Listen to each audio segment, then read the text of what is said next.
Since the advent of the video game console, every new generation has been radically different than the ones that preceded them, and most of the time for the better. Technological advancements allow games to be more attractive, to run with more complex gameplay elements, and even for the music to be more bombastic and electrifying. It's easy to see how many 16-bit games absolutely eclipsed the possibilities of their 8-bit predecessors.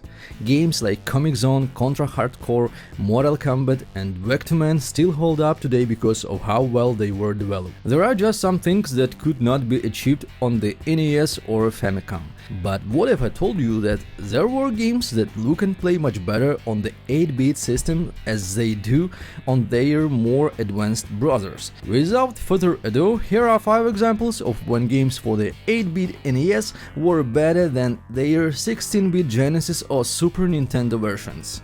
You are on the Flashback channel, my name is Ivan, and please don't forget to like, subscribe and ring the bell. Now let's enjoy the video. Let's start off with the great platformer The Addams Family, released for the NES in 1992. The NES version of the game is gorgeous. It captivates me with its variety and atmosphere, and it becomes addicting thanks to a good deal of secrets that can be found. We play as Gomez Addams, who must find the members of his family, in addition to collecting $1 million so that we can save Morticia. The challenge is in trying to do both simultaneously, but that's what makes it thrilling as well. The game has many items that help you advance through the levels and open new previously inaccessible locations. For example, you will need diving mask in order to dive into the lake, and you will need to get the proper equipment to repair the smoke machine, which can only be found once we release Grandma Addams. Throughout the game, searching for the Gomez family requires player to explore dynamic gameplay mechanics. Some of the family members are easy enough to find on their own, but others, like Wednesday, is frozen solid and she needs to be thrown out using a furnace before she can be rescued. Pugsley, meanwhile, is stuck in his escape chute, and the only way to help him out is to concoct a shuriken potion. Even if you are skilled enough to make your way toward the final round of the game, you will need to wade in, and if your pockets aren't stocked with $1 million, the door to the last boss in Morticia won't open. You might come to realize that you just haven't searched the mansion and the surrounding area well enough to recover the massive Addams treasure. The Addams for the NES is an interesting, dynamic and exciting game that brought me incredible pleasure because it made me want to unravel the tangled web of its mysteries and to find ways of seemingly hopeless scenarios. I definitely recommend it if you haven't already played it. But here you will see the version for the Sega Genesis. Despite being 16-bit, I felt the character looks more unwieldy and uncanny. This version of the game also introduced a helicopter phase, which I found uncomfortable and repulsive, as it drowns out some of the other sounds and the music. But that's not quite enough to make you dislike the game. Instead, it's that the versions for the 16-bit systems like the Genesis and Super NES are just platformers, with none of the pizzas for the NES version. The game has vast areas to explore, the secret rooms, but it loses its puzzle adventure elements, making it feel a bit more like any other platformer at that point. All you do is jump, search for the walls that might not block your passage, and grab the same power-up over and over again. I can say that I didn't like this game at all. If you have played the game and enjoyed, tell me why in the comments.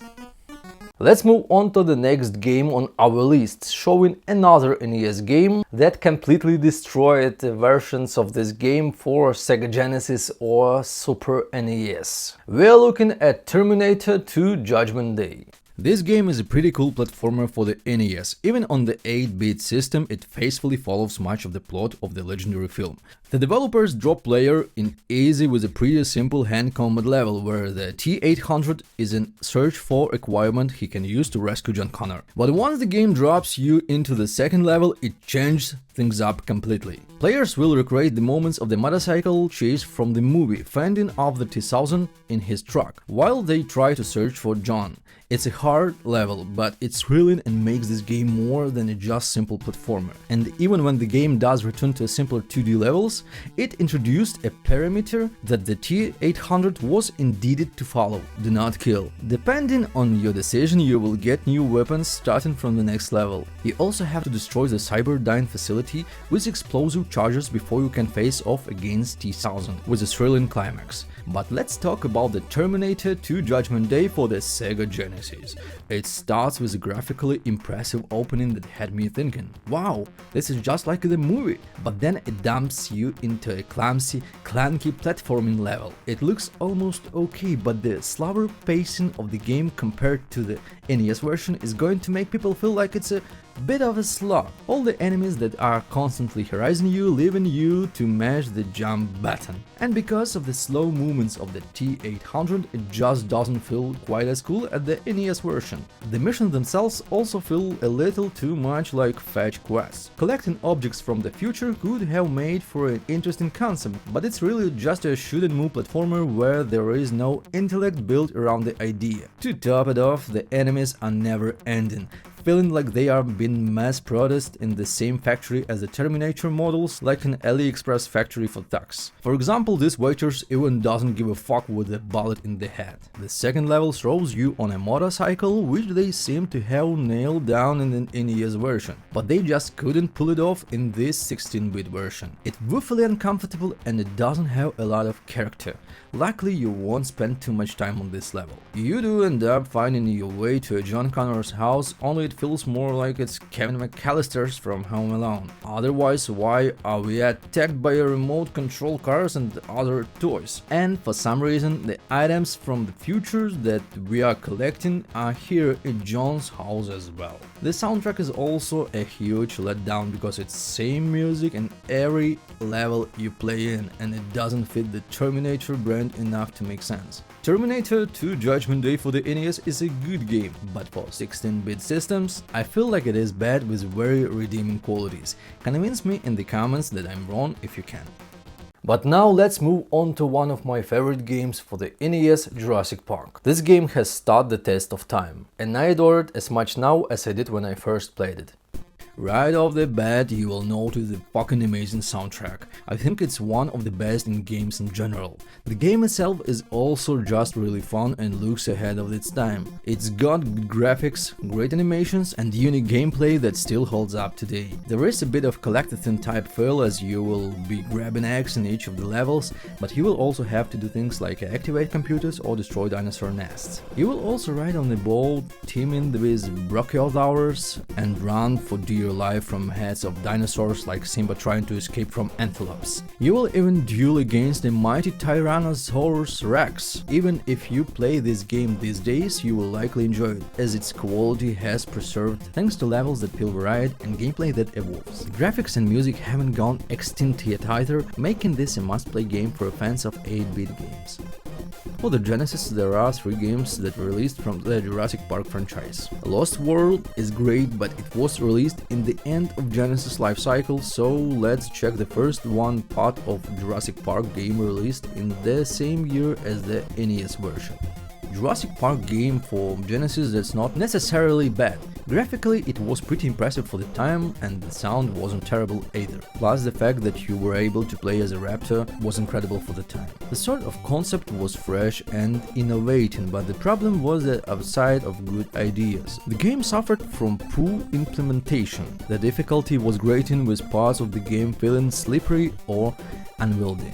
Now let's look at the SNES version of Jurassic Park. At first glance, it looks like an improved 16-bit version of the NES game. But with all new technology that was under the hood of the SNES, surely the game would be able to improve the formula, right? Graphically, it's not too shabby. There have been some improvements over the 8-bit version for the sort of the overworld elements of the game.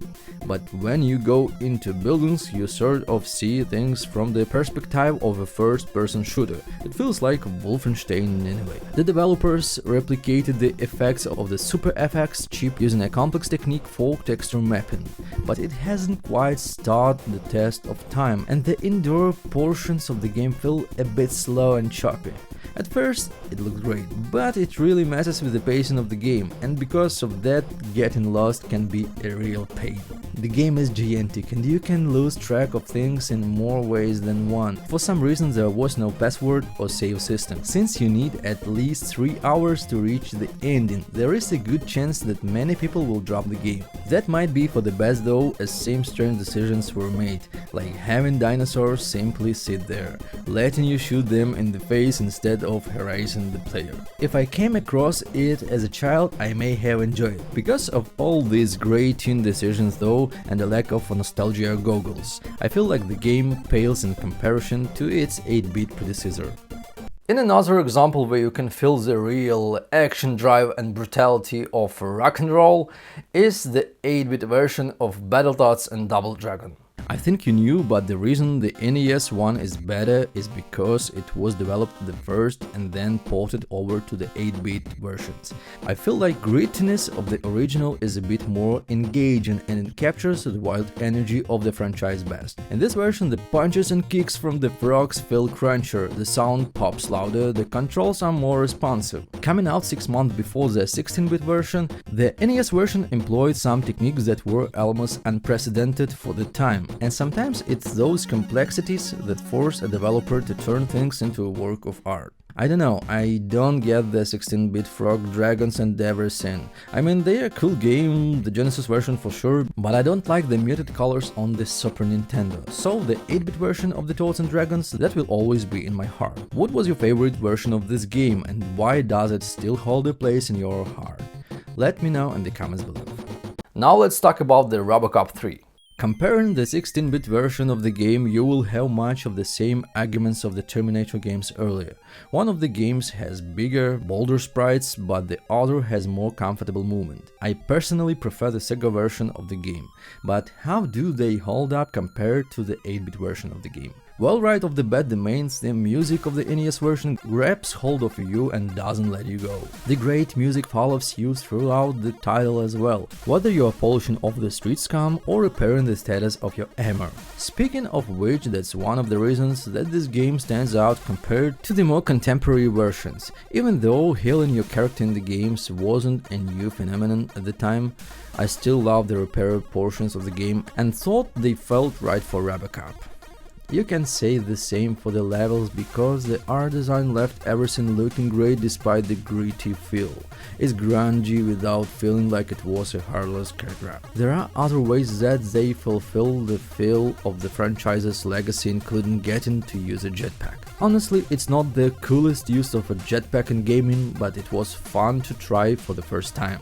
One of the things I will admit I didn't like about the game is that it isn't very long. There are only about 4 levels, but sometimes complexity kills a game and the NES version was able to avoid it, so I would be happy to play the 8-bit version again.